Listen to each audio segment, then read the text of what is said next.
So talk to us first, why is this part of the day such a struggle for kids and also maybe some parents, especially at the start of a new school year? Yes, I think back to school is a big transition for everybody. Usually takes a couple weeks to get back in the groove. Um, Really, though, the secret to smooth mornings is going to start the night before. So everyone's kind of on a summer schedule, and then we're going back to needing to go to bed early. So making sure kids have a consistent bedtime routine and then go to bed early enough to get enough sleep is really going to help with those big feelings in the morning. Yeah, you touched on it there, doctor, but could you focus on maybe talking about how sleep really factors into all this and some of that behavior change that can happen there in the morning? Yeah, so when kids are tired, I mean, and adults too, but when we're not getting enough sleep, we're not our best selves. So elementary and middle schoolers need about 9 to 12 hours of sleep at night. For high schoolers, that's 8 to 10. And when they're not getting enough sleep, you're going to see, they're going to be more difficult with regulating their emotions. They're going to have a hard time making decisions, and just kind of getting things together in time to get out the door. So what are some things that parents can do, maybe even starting that night before, to try to make the morning a little bit less chaotic? Yeah, so I think as much as you can, planning the night before. So having a plan for, what's for lunch, like what laying clothes out, what are we wearing, making sure shoes are where we need them to be, packing the backpack, having all assignments that need to be taken. Having that ready the night before is going to help a whole lot and help things flow more smoothly in the morning. Yeah, doctor. I think, oh, go ahead.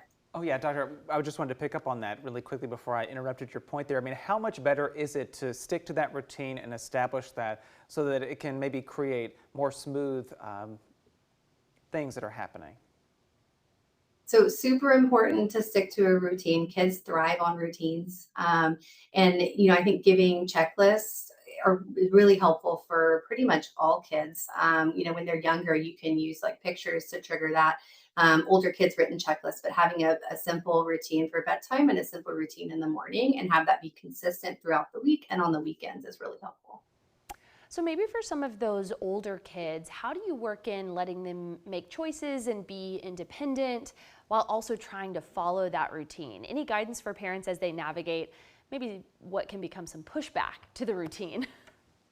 Yeah, so I think giving kids as many choices as you can give them, and the available choices should only be things that you're okay with. So, um, making those plans the night before are going to be helpful because if there's any disagreement on the choices that we're making, it's much better to have that discussion, the evening beforehand versus, we got to get out the house in 5 minutes.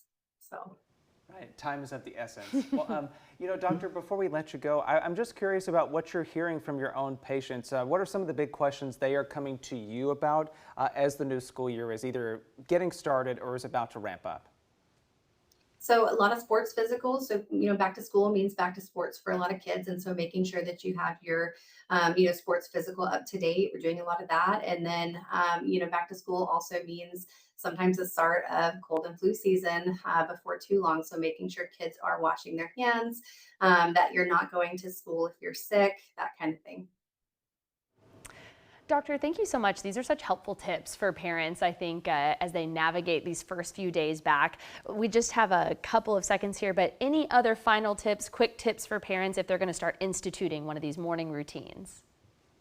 Yeah, so I think consistency is key. It may take a little time to, like I said, usually 1 to 2 weeks to get through the transition, but also remembering that kids are people too, and we all have off days and we need to give grace for that. But if the difficulty is not improving after that first like 1 to 2 weeks, then it may be time to start looking into, if there could be something else at play. So, talking to your pediatrician if there's any anxiety, sleep difficulties, ADHD, things like that that may make it harder to get that morning routine down. Well, we hope this will make these first few days of school a little bit easier for everybody out there. So Dr. Elam with Baylor Scott White Pediatrics, thanks again for joining us and for sharing more about that. Thank you.